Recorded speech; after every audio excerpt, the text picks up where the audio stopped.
This is Colin O'Keefe for LXBN TV. In the biggest news to hit the LexBlog network this week, the White House released its long-awaited cybersecurity executive order. Joining me to discuss the story is Stewart Baker, former General Counsel with the National Security Agency and now a partner with Steptoe & Johnson and author on the Steptoe Cyberblog. Stewart, first, the executive order is something we discussed as a possibility many months ago. Now that it's here, what do you think? Where does it hit and miss the mark? So I think, broadly speaking, it hits a lot of things that needed to be hit. The most important thing it has done is to create a framework for making cybersecurity part of practically every critical infrastructure supplier's regulatory or quasi-regulatory obligations. It's going to create a set of standards for cybersecurity over at NIST. And then the Department of Homeland Security is going to look for ways to encourage critical infrastructure providers to join those standards and live up to them. It's going to go to the regulators that have authority over many of these industries and urge them to make the cybersecurity standards part of the regulatory obligations of the industries they regulate. And so I think we're going to see a very substantial influence for the cybersecurity standards that come out of the NIST process.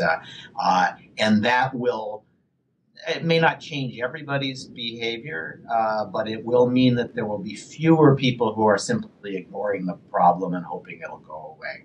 So the miss is fairly predictable. There's not much useful information sharing in activity or requirements or proposals in this executive order. There are a few opportunities for industry to do better information sharing or to shelter themselves under and contribute to a set of electronic signature-based protective shields that currently are in place for DoD and defense industries.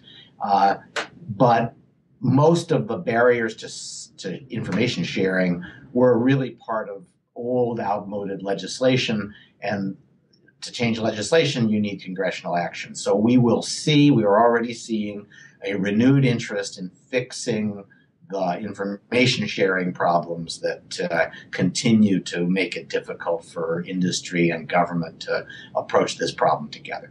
Absolutely. And something that's almost surprising to me is the fact that we have been attacked on a cyber level by both China and Iran, and it really hasn't gotten all that much attention. You wrote on this yesterday that as we build taller cybersecurity walls, our threats are building taller ladders to go around them. So just how real are these threats, and what are your thoughts on how they're increasing with time? So the observation I made yesterday is something that at one level is obvious, but is something whose practical implications we haven't fully grasped. That is, we now face very well organized, very well funded attackers who have enormously improved their nation's national security standing by hacking into the information systems of the United States and other countries. They will continue to use those tools. We are now building our walls higher, and they are building ever more sophisticated tools for attacking those.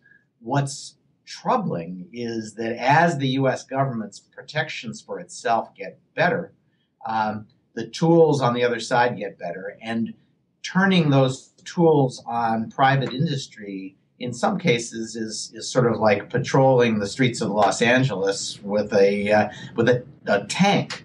The armed response is devastating for civilians who are just not prepared for anything like that.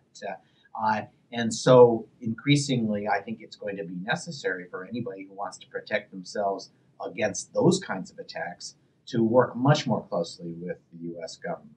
Absolutely. Absolutely. Again, That was Stewart Baker of the Steptoe Cyberblog. For more of his insight on cybersecurity, be sure to visit steptoecyberblog.com. And for more LXBN TV interviews, along with curated commentary from the LexBlog Network's thousands of authors, be sure to visit us on LXBN.com. Thanks, Stewart. Good to talk to you.